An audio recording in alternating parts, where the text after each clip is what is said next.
I'm Megan Williams, 34, and I never expected a simple phone call to turn my life upside down.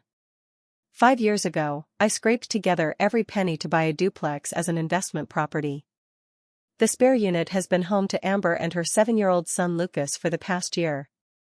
They're ideal tenants, quiet, respectful, and always paying on time. I was organizing paperwork when my phone rang. It was my mother, her voice bubbling with that familiar enthusiasm that usually spelled trouble. "Your spare apartment is perfect for your brother's family," she announced without even saying hello. "Tyler was evicted yesterday, and they need somewhere to stay immediately." My stomach dropped. I love my brother, but there was just one problem: I already had a tenant with a legal lease. Before I continue this story, drop a comment letting me know where you're watching from. Hit that like and subscribe button to join our community of real-life drama enthusiasts. To understand why my mother's declaration sent me into panic mode, you need to know a bit about my family dynamics. My mother, Diane, has always been the matriarch of our household, supportive in many ways but notorious for crossing boundaries when she believes she's helping. She raised us with love but developed a concerning blind spot where my older brother Tyler was concerned. Tyler, now 38, has always been charming and likable. He married Rebecca right after high school, and they quickly had 3 children: Emma, 10, Jackson, 8, and Lily, 4. They're wonderful kids, bright and energetic, and I adore being their aunt. But despite having a good job as a sales manager at a car dealership, Tyler has struggled financially for as long as I can remember. "It's just a rough patch," Mom would say whenever Tyler needed money for rent or utilities. He has those beautiful children to support. The truth was more complicated. Tyler and Rebecca lived well beyond their means. They drove luxury cars they couldn't afford, took expensive vacations, and lived in a house with a mortgage that consumed nearly half their income. When I gently suggested downsizing during one particularly difficult period, Tyler dismissed the idea. "We can't disappoint the kids," he said. "They deserve the best." My journey to financial stability took a different path. After college, I worked 2 jobs, days as an administrative assistant at a real estate office and evenings waiting tables. For 3 years, I lived in a tiny studio apartment, drove a 15-year-old car, and saved every possible dollar. My friends were traveling and enjoying their 20s while I was working 60-hour weeks. "You're missing out on life," Tyler told me once. "All that money won't make you happy." But I had a plan. The real estate agents I worked for noticed my dedication and encouraged me to get my license. I studied at night, passed the exam, and slowly built a client base. Within 2 years, I was making decent money and still saving aggressively. The duplex was my dream come true. When I found the property, a bit rundown but in a good neighborhood near the hospital, I knew it was perfect. The inspection revealed solid bones beneath the cosmetic issues. The down payment took nearly every cent I had saved, but the numbers worked. I could live in one unit and rent the other to cover most of the mortgage. "It's too risky," my mother warned.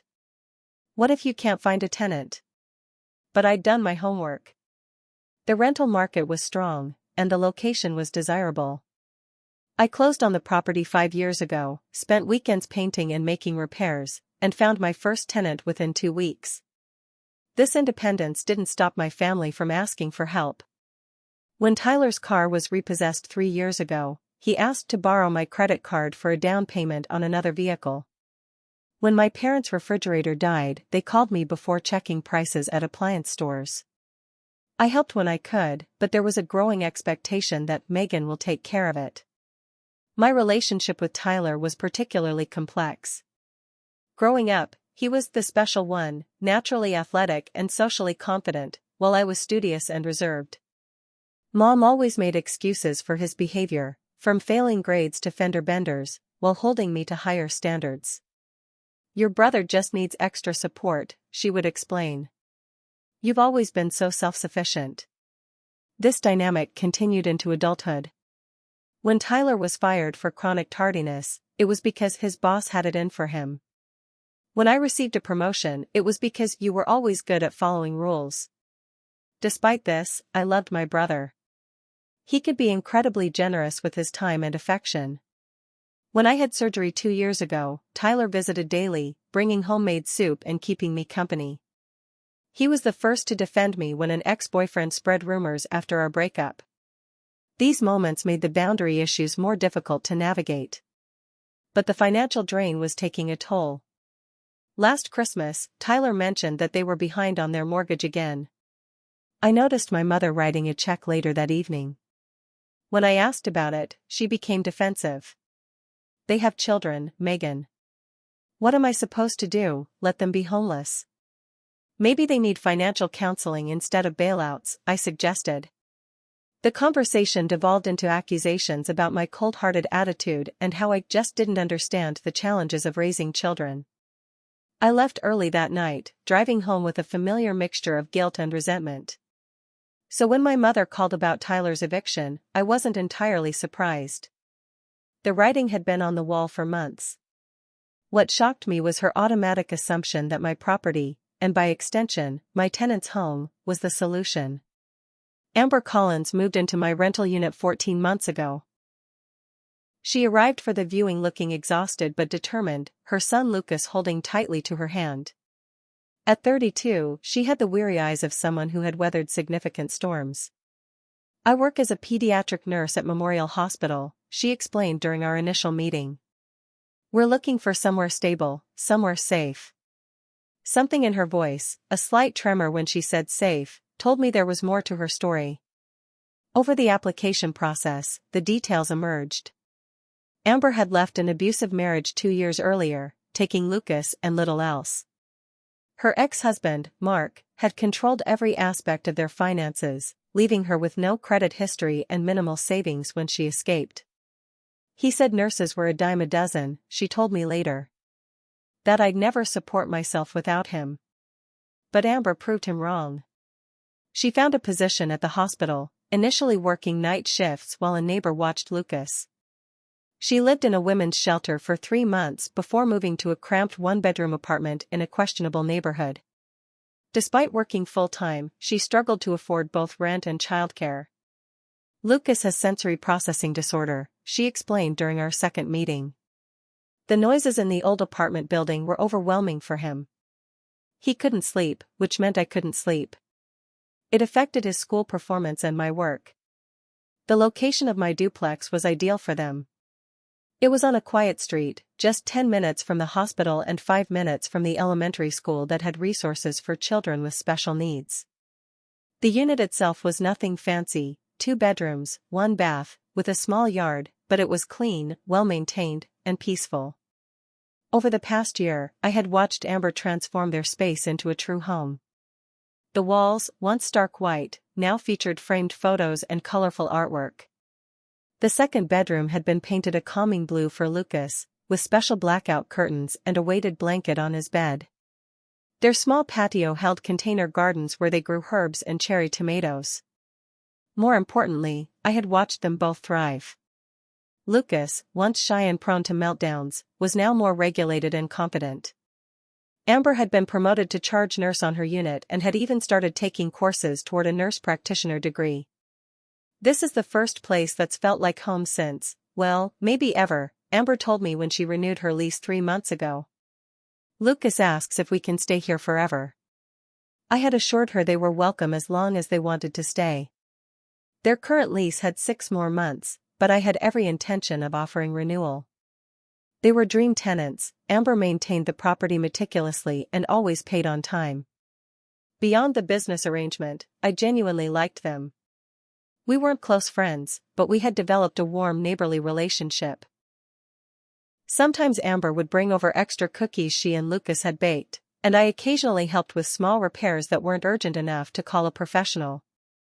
Just last week, I had witnessed a small but significant milestone. Lucas, who usually avoided eye contact and new interactions, had shown me his science project without prompting. He had built a model solar system, carefully painting each planet with impressive accuracy for a 7-year-old. Neptune is my favorite, he had said, looking briefly at my face before focusing on the blue orb in his hands. It has the strongest winds in the solar system. Amber's eyes had filled with tears. Later, she explained it was the first time he had initiated conversation with an adult other than her or his teachers in over a year. Their daily routine had become a familiar rhythm in the building.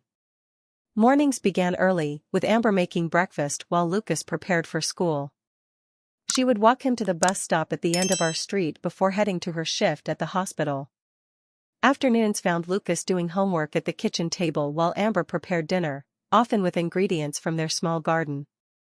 Weekends usually involved quiet activities, library visits, nature walks in the nearby park, or educational videos that catered to Lucas's intense interest in astronomy. This stable environment was crucial for both of them. Lucas needed consistency and predictability to manage his sensory issues. Amber needed security and peace after years of walking on eggshells in an abusive household. They had found both in my rental unit, and watching their progress had been one of the unexpected rewards of being a landlord. The legal aspects of our arrangement were straightforward but significant. Amber's lease was binding for another 6 months. Early termination would require either mutual agreement or legal justification, neither of which existed in this situation. More importantly, the lease represented a promise, one that mattered deeply to a woman who had experienced profound betrayal and instability. This was the context missing from my mother's casual announcement about Tyler moving in. She wasn't just asking me to shuffle some paperwork or bend some rules. She was asking me to disrupt the hard-won stability of a vulnerable family who had done nothing wrong. As I sat at my kitchen table after my mother's call, I thought about Amber and Lucas's apartment, the constellation stickers on Lucas's ceiling, the small herb garden they had planted together, the reading nook they had created in the living room corner. I thought about the genuine smile I had seen on Amber's face just yesterday as she and Lucas had returned from a successful doctor's appointment, her quiet statement, "He's finally making progress." I knew what I needed to do, but I also knew my family would not make it easy. I tried reasoning with my mother during that initial phone call, my voice carefully measured despite the anxiety building in my chest. "Mom, I can't just ask Amber to leave. She has a legal lease with 6 months remaining." "Oh, leases can be broken," she dismissed with the confidence of someone who had never faced legal consequences. "Just give her notice. Explain it's a family emergency." "That's not how it works. I could be sued, and rightfully so." "Don't be dramatic, Megan. Who would sue a nice girl like you?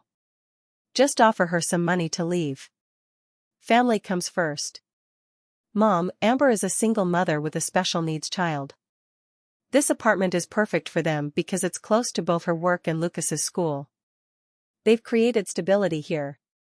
My mother paused, and for a moment I thought she was considering the human impact of her request.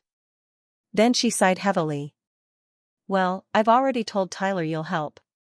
We're coming over tomorrow at noon to see the apartment. I'm sure once you see those children's faces, you'll figure something out." Before I could protest, she had hung up. I sat frozen, phone still in hand, as dread settled over me. This was not a discussion or a request, it was a fait accompli in my mother's mind. I debated warning Amber but decided against alarming her unnecessarily. Perhaps I could reason with my family when they arrived, make them understand the situation before any damage was done. That hope evaporated the next day when my mother's SUV pulled into the driveway at 11:30, followed by Tyler's sedan. My mother emerged first, wearing her family business expression, a determined smile that brooked no opposition. Tyler looked sheepish but expectant, while Rebecca herded their children toward my front door. "There's my successful girl," Mom announced, embracing me as if this were a normal social call. "Now, let's take a look at that apartment. The children are so excited." "Mom, I tried to tell you on the phone." "Let's not be negative before we've even started," she interrupted, patting my arm. "Tyler, bring the measuring tape. We need to see if your furniture will fit." As they marched toward the other unit, I hurried ahead, hoping to intercept them. But Amber, having heard the commotion, opened her door at that exact moment. She stood in the doorway with Lucas partially hidden behind her, confusion evident on her face. "Megan? Is everything okay?" My mother stopped abruptly, her expectant smile faltering. Who is this? The silence that followed felt endless. I stepped forward, my heart pounding. Mom, Tyler, this is Amber Collins and her son Lucas. They're my tenants in this unit. Amber, this is my family. Amber smiled politely, though her eyes reflected growing concern. Nice to meet you all. Are you having a family gathering today? My mother turned to me with narrowed eyes. You didn't mention they would be here. I told you on the phone that I have tenants with a legal lease, I replied, trying to keep my voice steady. Tyler's children, sensing the tension, became restless. Emma, his oldest, tugged at her father's sleeve. Daddy, is this our new home? The question hung in the air, uncomfortable and revealing. Amber's posture stiffened as understanding dawned on her face. Megan? Her voice was carefully controlled, but I could hear the underlying alarm. Could you all please wait in my unit? I asked my family. I need a minute. Nonsense, my mother interjected. We're all here now. May we come in and see the apartment? She directed this at Amber with her most authoritative smile. Before I could intervene, Amber, ever polite despite her evident discomfort, stepped aside. Of course. What followed was one of the most excruciating experiences of my life. My mother walked through Amber's home as if conducting an inspection, making comments about potential changes while Tyler measured walls and doorways. Rebecca attempted small talk with Amber, asking painfully transparent questions about her lease terms. The children, picking up on the adults' behavior, began examining toys and books as if assessing what would stay when they moved in. Lucas, overwhelmed by the sudden invasion and tension, retreated to his bedroom. I watched Amber's face grow increasingly pale as the reality of the situation became clear. After about 15 minutes, my mother pulled me into the kitchen, her voice dropping to what she probably thought was a whisper but was perfectly audible in the small apartment. This is awkward, Megan. You should have handled this before we arrived. I tried to tell you. Well, it's done now. She seems nice enough, but Tyler's family needs this place more. She only has one child, he has 3. And their family. Mom, I can't legally evict her without cause.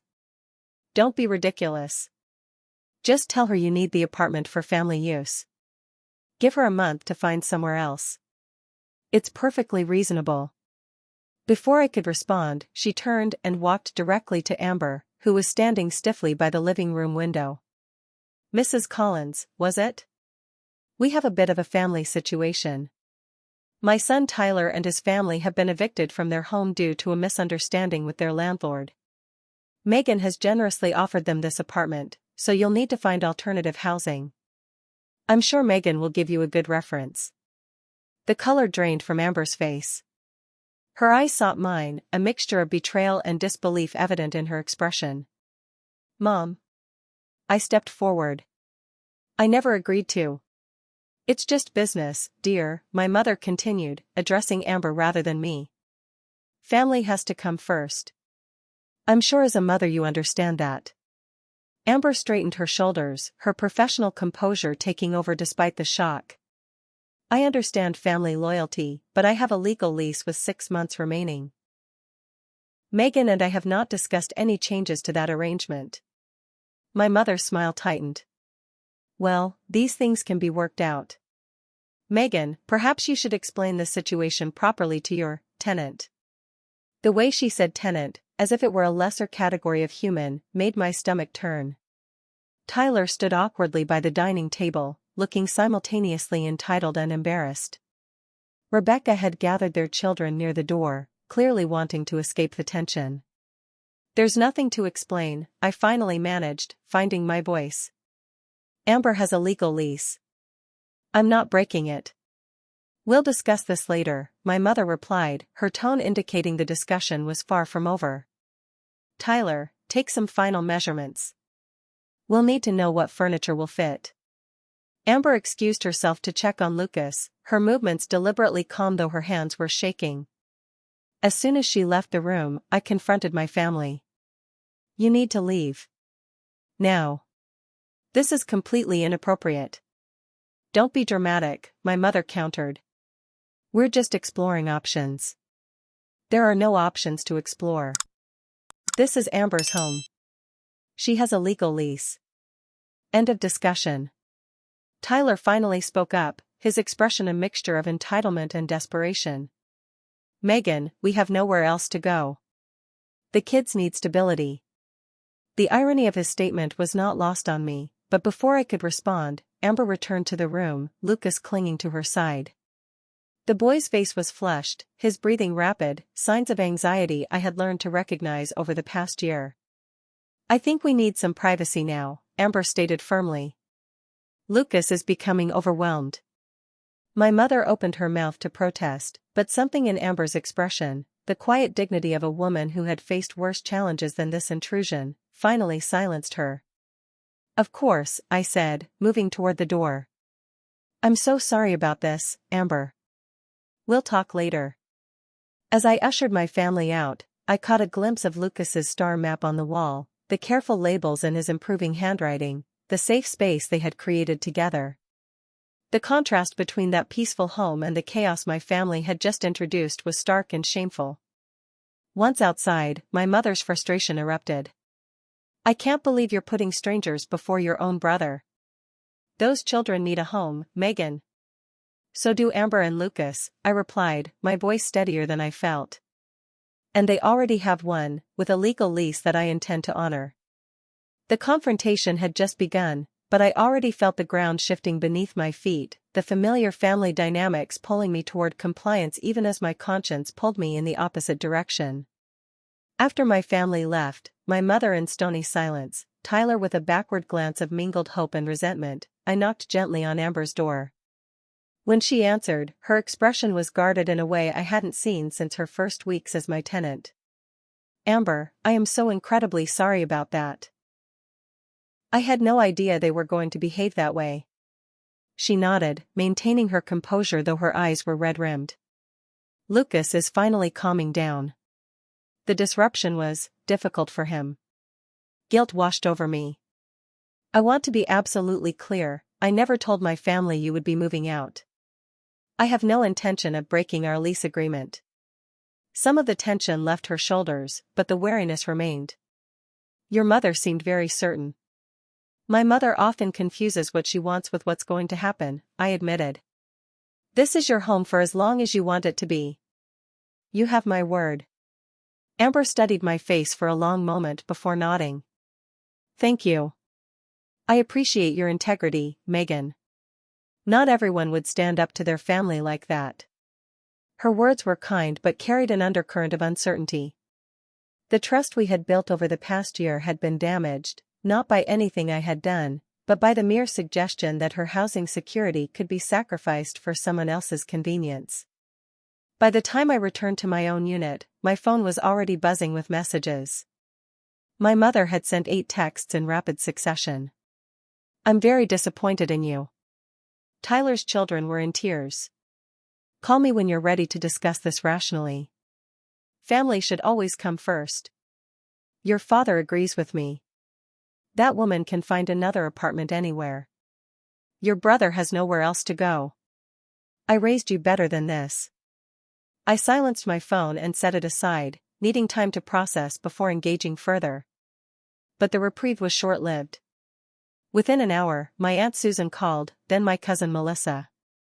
By evening, it seemed the entire extended family had heard a version of events that cast me as the villain who was choosing some random tenant over poor Tyler and those innocent children. The barrage continued for 3 days. Family members I hadn't spoken to in months suddenly had strong opinions about my property management decisions. Even my usually reasonable father left a voicemail suggesting I find a compromise that puts family first. On the 4th day, my mother organized what she called a family dinner at her house. I agreed to attend, hoping that a calm, face-to-face conversation might help them understand my position. That hope was quickly dashed when I arrived to find not just my immediate family but aunts, uncles, and cousins crowded around my parents' dining table. There she is, my mother announced as I entered, as if I were a guest on a talk show. Now we can discuss the situation properly. What followed was less a discussion than an ambush. One by one, family members offered their perspectives on why I should evict Amber and Lucas. Blood is thicker than water, from Uncle Dave. You can help her find somewhere else, from Aunt Susan. It's not like she'd be homeless, from my cousin Mark. Think of the children, from virtually everyone. I tried explaining the legal implications, the ethical considerations, even the practical logistics. But each point was dismissed or talked over. When I mentioned Lucas's special needs and the importance of stability for him, my mother actually scoffed. Everyone has special needs these days. Tyler's children need stability too. Midway through the meal, Rebecca pulled me aside in the kitchen, her expression uncomfortable. I need to tell you something. The eviction wasn't exactly a misunderstanding. I waited, already suspecting what she might say. We were 3 months behind on rent, she admitted quietly. Tyler kept saying he would catch up, but... She glanced toward the dining room where Tyler was animatedly describing how they would arrange furniture in their new place. Is there something else going on? I asked, noticing her hesitation. Rebecca's eyes darted nervously toward the doorway before she lowered her voice further. He's been gambling. Online sports betting mostly. I didn't know how bad it was until our bank account was emptied last month. The revelation struck me like a physical blow. This wasn't just about financial mismanagement, it was an addiction that the family had been enabling by providing bailouts and now, potentially, free housing. Does Mom know? Rebecca nodded slightly. She's paid off his debts twice already. She thinks if he just has a fresh start without financial pressure, he'll stop. The pieces fell into place. My mother's insistence, the family mobilization, the desperation beneath the entitlement, they weren't just looking for temporary housing, they were seeking another bailout in a pattern that had apparently been ongoing for some time. I returned to the dining room with this new understanding, seeing the dynamics with painful clarity. The conversation had moved on to practical suggestions for breaking Amber's lease. Just tell her there are maintenance issues requiring extensive work. Say you're selling the building. Offer her 1 month free somewhere else. Each suggestion more unethical than the last. The pressure reached a crescendo when my mother asked directly, so when can Tyler's family move in? The hotel is getting expensive. I took a deep breath. They can't move in. Amber and Lucas have a legal lease, and I won't be breaking it. The table fell silent, then erupted in protests. After all we've done for you. Your own flesh and blood. How can you be so selfish? I felt a migraine beginning behind my right eye, the familiar tension that accompanied these family confrontations. Despite the chorus of disapproval, I maintained my position until the dinner mercifully ended, departing with promises to think about it simply to escape the pressure. Over the next week, the campaign intensified. My mother enlisted family friends to call me. Tyler sent daily texts describing their cramped hotel room and the children's unhappiness. My father, usually the voice of reason, suggested I take out a loan to solve everyone's problems.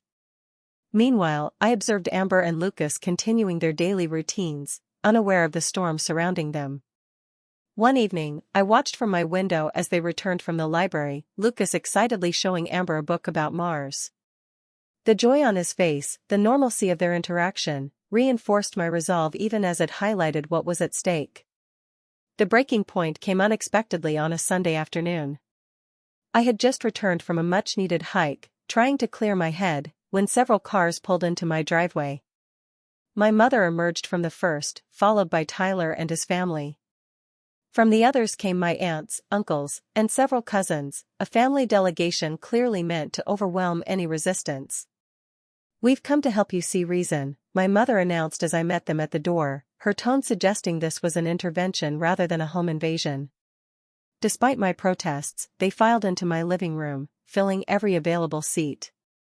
The children were conspicuously present, positioned for maximum emotional impact. My mother had even brought photo albums, ready to remind me of family history and obligation. "We're going to settle this today," she declared. "Together, as a family." The impromptu family meeting in my living room quickly became chaotic. Multiple conversations overlapped as everyone seemed determined to make their opinion known. Tyler's children, confused by the tension, became increasingly restless. 4-year-old Lily began to cry, adding to the cacophony. "This is exactly why they need stability," my mother stated, gesturing to the upset child. "A hotel is no place for children." I felt the familiar tightness in my chest, the precursor to the panic attacks I had experienced periodically since college. The walls seemed to close in as my family's voices became a disorienting blur. Excusing myself to get water, I retreated to the kitchen, gripping the counter as I tried to regulate my breathing. "You've always been too sensitive," my mother commented, following me. "This wouldn't be so difficult if you just accepted that family has to come first." I couldn't respond, focused entirely on not hyperventilating. She continued speaking, her words washing over me as I struggled to remain upright. "I've arranged for a real estate attorney to meet with us tomorrow. He says there are always ways to break a lease if the owner needs the property for personal use. We can have them out in 30 days. The casual cruelty of her statement penetrated even my distress. In her mind, Amber and Lucas were simply inconvenient obstacles, not people whose lives would be upended by her plans. I must have been in the kitchen longer than I realized, because eventually Tyler came looking for us. "Everything okay in here? The kids are getting antsy." "Your sister is having one of her episodes," my mother explained dismissively. "She always did this when she didn't get her way as a child." I closed my eyes, humiliated and furious at having my legitimate distress reduced to a tantrum.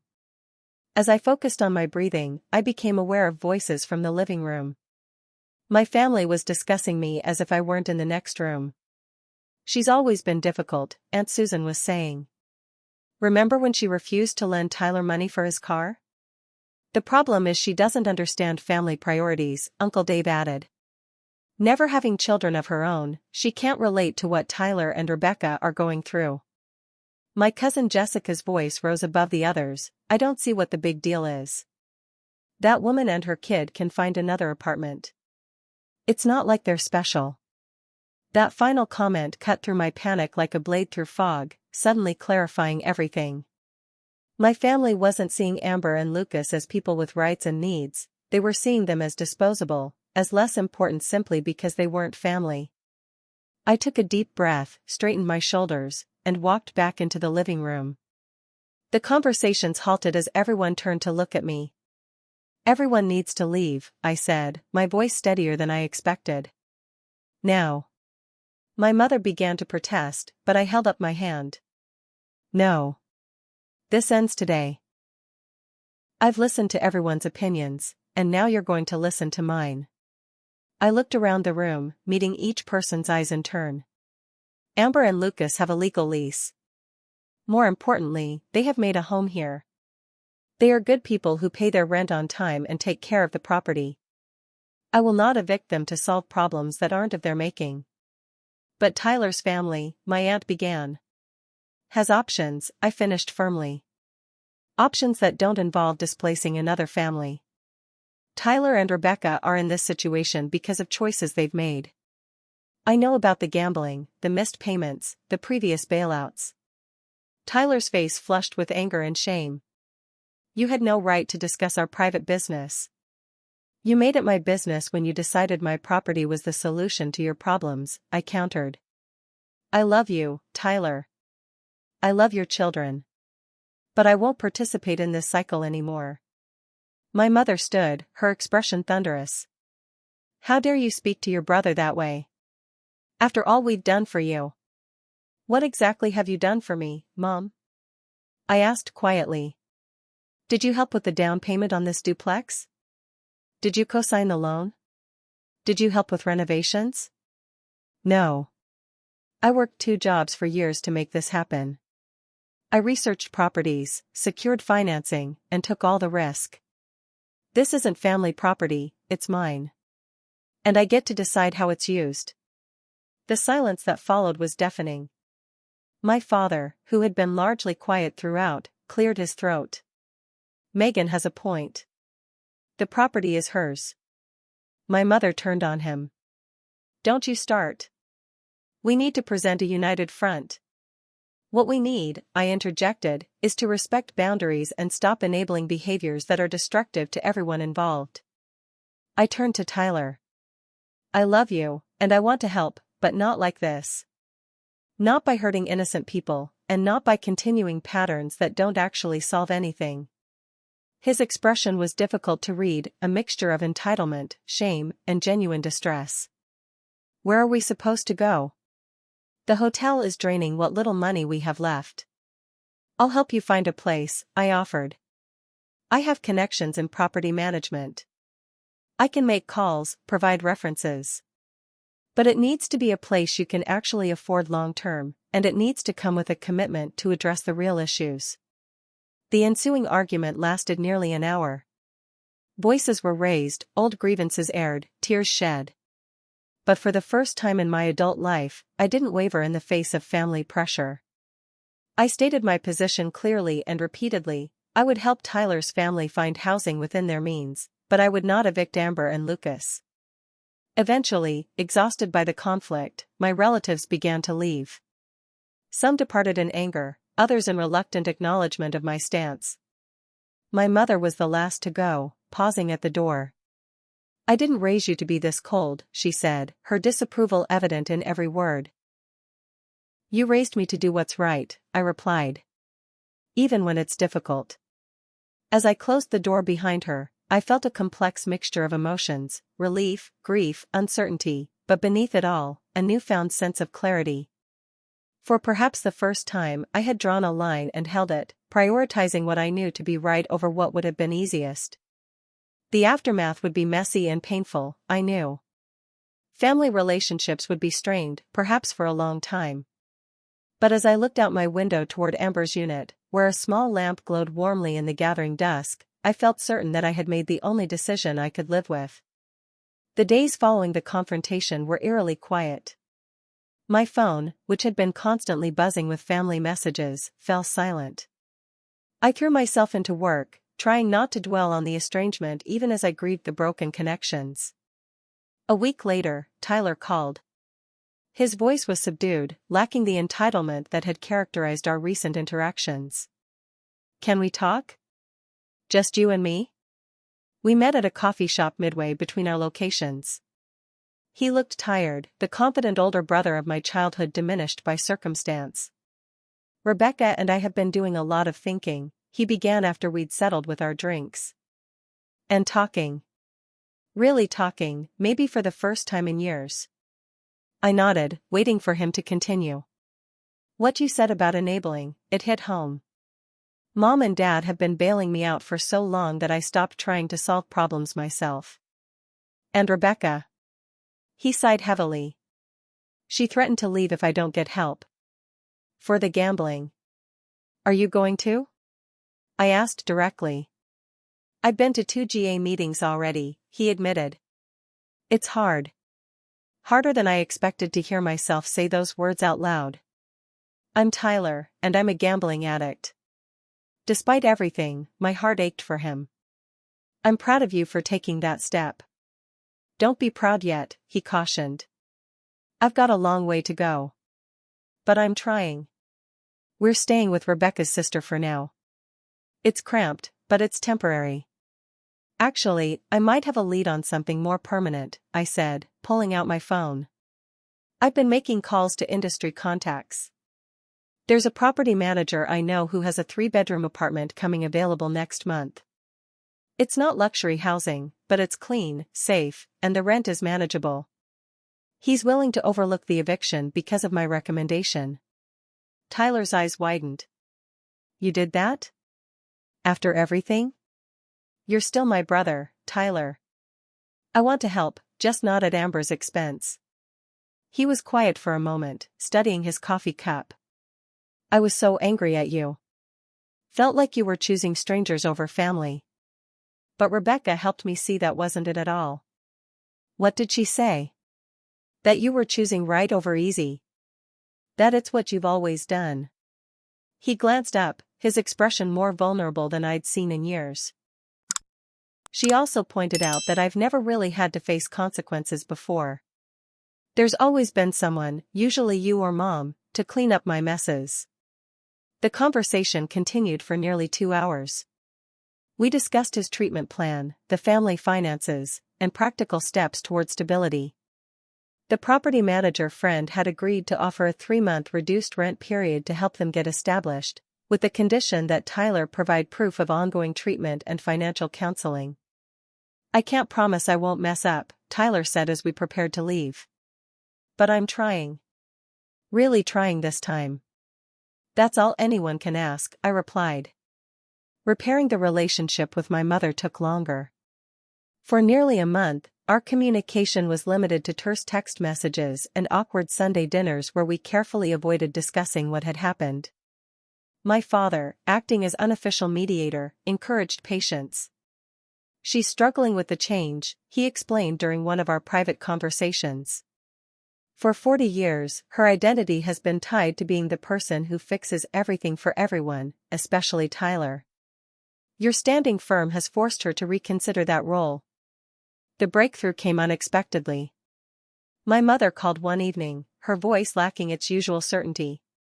I've been thinking about what you said. About enabling and boundaries. I sat down, surprised by her opening. Oh? I joined a support group, she continued. For families of people with addiction. Your father's been coming too.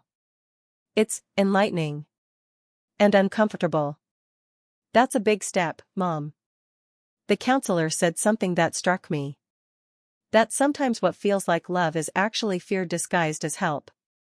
That really helping someone might mean letting them face the natural consequences of their actions. She paused. I'm not saying I agree with everything, but it's given me a lot to think about. We didn't resolve everything in that call, but it marked the beginning of a new phase in our relationship. Slowly, tentatively, we began establishing healthier patterns of interaction. She still occasionally slipped into old habits, offering unsolicited advice, making assumptions about my availability, but she was more receptive when I pointed out these boundary crossings. Meanwhile, my commitment to Amber and Lucas remained firm. As their lease renewal approached, I invited Amber for coffee to discuss her plans.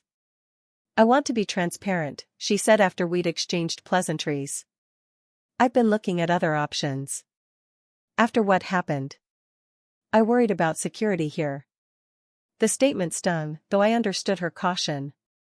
I want you to do what's best for you and Lucas. But I also want you to know that your home is secure as long as you want to stay. What happened with my family won't be repeated. She studied me thoughtfully. You stood up to your entire family for us. That means a lot. I stood up for what was right, I clarified. But I'd be lying if I said it wasn't partly because I've come to care about you and Lucas. Seeing how he's thrived here, how you've both created such a beautiful home, it matters. Our conversation shifted to practical matters, a minor rental increase to cover rising property taxes, some improvements she'd like to make to the garden area. By the end, she confirmed they would be staying for at least another year. Lucas asked if we could paint his room dark blue like space, she mentioned with a smile. If that's okay with you. Of course. It's your home. Those 3 words, it's your home, seemed to finally release the remaining tension between us.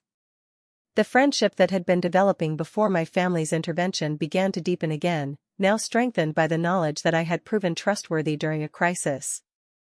As for Tyler's family, they moved into the apartment I had helped them find. It wasn't an easy transition, the space was significantly smaller than their previous home, and the children initially struggled with the changes. But over time, they adjusted. Tyler continued his GA meetings and financial counseling. Rebecca found part-time work to supplement their income. They began slowly rebuilding their credit and financial stability. My role shifted from emergency rescuer to supportive sister. I helped with practical matters, babysitting occasionally, assisting with job applications, offering guidance on budgeting, without taking responsibility for their outcomes. It was a delicate balance, maintaining boundaries while remaining engaged, but each small success strengthened my resolve. The most significant change, however, was in family dynamics. Our interactions became more honest, less dominated by unspoken expectations and obligations. When Tyler completed 6 months of gambling recovery, we celebrated together as equals rather than as rescuer and rescued.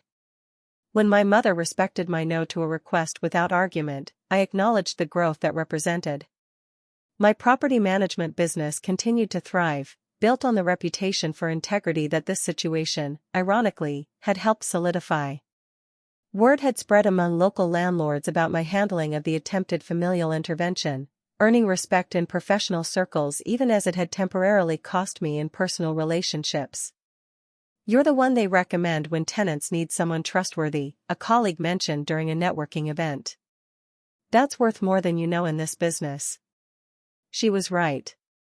In prioritizing ethics over convenience, I had inadvertently strengthened my professional standing while clarifying my personal values. The path hadn't been easy, but looking back, I couldn't imagine having chosen differently. 1 year after the confrontation that had nearly torn my family apart, we gathered in my backyard for a barbecue. The atmosphere was notably different from our gatherings of the past, more relaxed, more authentic, with boundaries that were respected rather than constantly tested. Tyler manned the grill, occasionally checking his phone not for gambling odds but for messages from his sponsor. 13 months sober from gambling, he had recently been asked to mentor a newcomer to the program. The pride in his voice when he mentioned this responsibility was genuine and earned. Rebecca chatted with Amber, who had brought a homemade pasta salad. Their friendship had developed gradually over the past 6 months, beginning with awkward encounters at family events and evolving into a genuine connection based on mutual respect. The children played together on the lawn, Tyler's 3 and Lucas, who had made remarkable progress with his sensory issues. He still preferred quieter activities but no longer retreated completely in group settings. Currently, he was showing Emma his collection of rocks, solemnly explaining the differences between sedimentary and igneous formations. My mother approached, offering a glass of lemonade. "It's nice, isn't it? Seeing everyone together like this." "It is," I agreed, accepting the drink. "Different, but nice." She nodded, her expression thoughtful. "I was wrong, you know. About so many things. But especially about Amber and Lucas. They're wonderful people." The admission, delivered without prompting or expectation, represented how far we had come. My mother had gradually shifted from viewing Amber as an obstacle to seeing her as a person deserving of security and respect. The transition hadn't been smooth, there had been setbacks, moments of reverting to old patterns, but the overall trajectory had been toward growth. "I never meant to hurt you," she continued. "I thought I was protecting our family. It took me too long to realize that what I was actually doing was protecting myself from having to see Tyler's problems for what they really were." "We all played our parts," I acknowledged. "Me included. I enabled the dynamic by always being the responsible one, the fixer." "You fixed things by stopping the pattern," she said. "It just didn't feel like fixing at the time." Later, as twilight settled over the gathering, I found myself in conversation with both Tyler and Amber. The symbolism wasn't lost on me, the brother whose needs had almost displaced her, now sitting companionably at the same table. "I was just telling Amber about the financial literacy program at the community center," Tyler explained. "They offer free workshops for kids. I thought Lucas might enjoy the one on saving for space camp." Amber smiled. "He would love that. He's been obsessed with NASA since reading that book on astronaut training." Watching them interact, respectful, thoughtful, neither carrying the weight of past resentments. I felt a sense of closure that had been building gradually over the past year. Tyler caught my expression and raised an eyebrow. "Deep thoughts, sis?" "Just reflecting," I admitted. "On how different things might have been." "If you'd given in to what we wanted?" he asked directly. "Yes." He considered this, glancing toward his children playing with Lucas. "I was so angry when you refused. Felt entitled to your help, to that apartment. But looking back, it wouldn't have solved anything. Just kick the real problems down the road again. And I would have lost my home, Amber added quietly. Just when Lucas was finally feeling secure. Tyler nodded, accepting this truth without defensiveness. Instead, we all had to face reality. It was painful, but necessary. The conversation shifted to other topics, but that exchange lingered with me. So much had changed since that phone call from my mother announcing her plans for my spare apartment. Relationships had been tested, broken, and rebuilt on healthier foundations. Priorities had clarified. Values had been both challenged and affirmed. I had learned that true family love involves accountability rather than endless accommodation. That sometimes the most caring action is refusing to participate in patterns that ultimately harm everyone involved. That boundaries, while initially painful to establish, create the framework for more authentic connections. My mother had learned that her worth wasn't tied to solving everyone's problems. That sometimes stepping back allows others the dignity of finding their own solutions. That relationships based on mutual respect are ultimately more satisfying than those built on dependence and rescue. Tyler had learned that facing consequences, while difficult, opens the door to genuine change. That taking responsibility for his actions gave him back power that addiction had stolen. That being supported in recovery feels fundamentally different from being rescued from consequences. And Amber and Lucas had learned that not everyone will prioritize convenience over commitment. That their home was truly secure, not just legally but morally. That they were valued not as tenants but as people deserving of stability and respect. As the evening wound down and guests began to depart, I found myself standing with Amber and Lucas as they prepared to walk back to their unit. Lucas tugged at my hand, his eyes bright with excitement. "Ms. Megan, can you come see my space mural tomorrow? Mom helped me paint the whole wall with stars and planets." "I'd love to," I replied, touched by the invitation. Just a year ago, such direct interaction would have been rare for him. Amber smiled at her son, then at me. "We're thinking of having a small housewarming next month. Nothing fancy, just to celebrate 2 years in our home. Would your family like to come?" The question carried weight beyond its surface simplicity. It represented forgiveness, reconciliation, and a new chapter for all of us. "They would love that," I replied. "We all would." Later that night, after everyone had gone home, I sat on my porch contemplating the journey of the past year. The decision that had seemed so difficult at the time now appeared inevitable, the only choice consistent with both my values and long-term well-being of everyone involved, including Tyler's family. Standing firm hadn't been easy. It had required weathering disapproval, setting difficult boundaries, and accepting temporary estrangement. But the outcome, healthier relationships, personal growth, and the preservation of Amber and Lucas's home, confirmed that sometimes the hardest choices lead to the most healing outcomes. What experiences have you had with family boundaries? Have you ever had to make a difficult choice between family expectations and what you knew was right? Share your stories in the comments below, and don't forget to like, subscribe, and share this video if it resonated with you. Remember, sometimes the most loving thing we can do for ourselves and others is to break unhealthy patterns, even when it feels like the hardest path.